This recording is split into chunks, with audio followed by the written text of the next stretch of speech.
Scam को पकड़ने वाले ही स्कैम करते हैं। जम्मू कश्मीर पुलिस से एक बहुत बड़ा मामला सामने आया है, जिसमें पुलिस के कुछ ऑफिसर्स का नाम आ रहा है, तकरीबन 10 ऑफिसर्स का नाम आ रहा है, और इन्होंने ही जम्मू कश्मीर पुलिस के खजाने को चूना लगाया।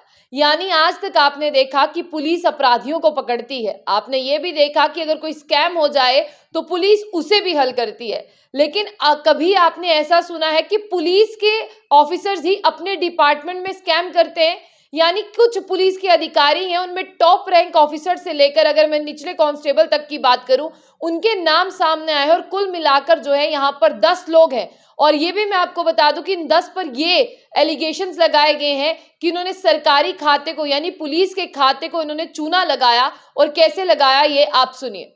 आपने देखा कि आजकल जम्मू कश्मीर यूटी में करप्शन मुक्त अभियान चल रहा है, यानी करप्शन मुक्त जम्मू कश्मीर। इसी के तहत आपको मैं एक और खबर बता दूं कि सीबीआई इंक्वायरी जो है वो जुलाई के महीने में सौंपी गई थी। ये सीबीआई इंक्वायरी थी कि कुछ पुलिस के अधिकारियों ने एक व्हीकल स्कैम किया है। ये स्कैम क्या था? आप भी जानते हैं कि पुलिस कंट्रोल रूम के पास अपनी गाड़ियां होती हैं, उन्हें जहां भी जाना है वो उस गाड़ियों से जा सकते हैं, पुलिस के पास अपनी गाड़ियां हैं। लेकिन जो ये स्कैम हुआ है, इस स्कैम में ये कहा गया कि हमारी जो है वो पुलिस की गाड़ियों से जितनी भी हमारी नीड्स है वो पूरी नहीं हो रही, हम प्राइवेट में कुछ पुलिस की गाड़ियां हायर कर रहे हैं ताकि सिक्योरिटी फोर्स को यहां से वहां जाने में आसानी हो।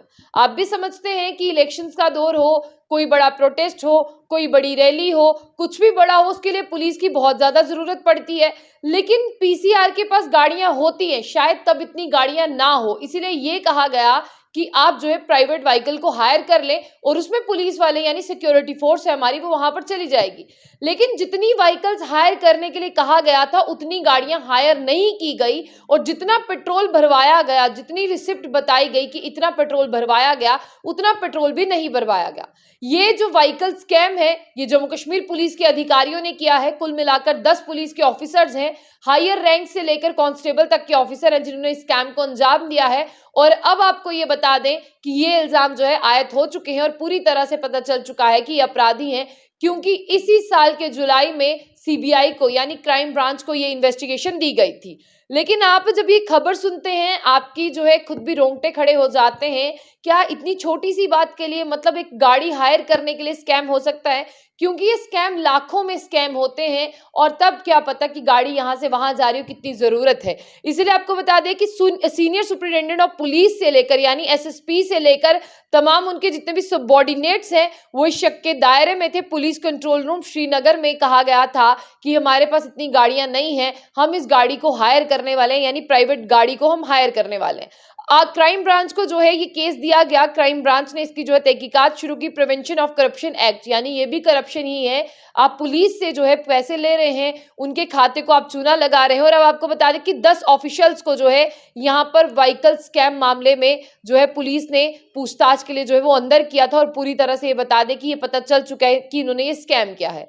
एसएसपी हैं, एएसपी हैं, एसडीपी हैं, एसआई हैं, हेड कांस्टेबल हैं। आपको मैंने जैसे पहले ही कहा कि एसएसपी से लेकर जो है वो कांस्टेबल तक के ऑफिसर इसमें शामिल हैं। लेकिन इस साल के जुलाई में ये केस जो है क्राइम ब्रांच को दिया गया कि आप इंक्वायरी करें, क्या करप्शन वाकई हुई है, क्या सरकारी खाते को चूना लगा है। प्रिवेंशन ऑफ करप्शन एक्ट 1988 के तहत जब तहकीकात शुरू हुई, पीसीआई श्रीनगर ने तमाम इन ऑफिसर्स को बुलाया, इनसे पूछताछ शुरू हुई। तब इन्होंने कहा था कि आपकी जो गाड़ियां हैं उनसे जो है पूरा नहीं हो पा रहा, हम उनसे सिक्योरिटी फोर्सेस को यहाँ से वहां नहीं ले जा पा रहे हैं, हमें प्राइवेट व्हीकल हायर करनी है। इन्हें प्राइवेट व्हीकल हायर करने के लिए कहा गया, लेकिन जो इन्होंने पेट्रोल भरवाने की रिसिप्ट दी, जितनी गाड़ियां इन्होंने कही उतनी गाड़ियां अपने साथ लेकर नहीं गए थे, जितनी रिसिप्टें इन्होंने सौंपी वो सारी की सारी रिसिप्ट जो है वो गलत थी।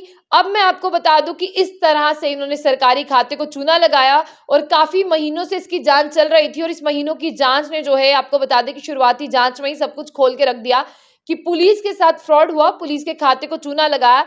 लेकिन ये जो स्कैम है ये पहली तरह का स्कैम नहीं है। इससे पहले अगर ये स्कैम श्रीनगर से है तो पहला स्कैम भी श्रीनगर से जो है वो निकलकर सामने आया, जिसमें सरकारी खाते को चूना लगा था। और उस समय स्टेट असेंबली के इलेक्शन चल रहे थे, जिस समय 4.04 करोड़ का चूना लगाया गया, और ये कहा गया कि इलेक्शंस में छोटी मोटरसाइकिल से लेकर बड़े ट्रक ट्रॉलीज तक जो है पुलिस इस्तेमाल कर रही है, जबकि ग्राउंड पे कुछ ऐसा नहीं था, किसी वीडियो में कुछ ऐसा नहीं था। तो ये दूसरी तरह का स्कैम जो है पुलिस डिपार्टमेंट में निकल कर आया है। ये वही लोग हैं जो अपनी ट्रेनिंग के दौरान अपने जिस तरह की बात करते, शपथ लेते हैं कि हम हमेशा सच बोलेंगे, सच के अलावा कुछ नहीं बोलेंगे, और ये वही लोग हैं जो स्कैम पकड़ते हैं और खुद स्कैम करते हैं। देखिए, वर्दी ही वर्दी पर दाग लगाती है। तो क्या कहना चाहेंगे आप इस स्कैम के लिए? उसके बारे में अपनी राय जो है वो जरूर रखिएगा।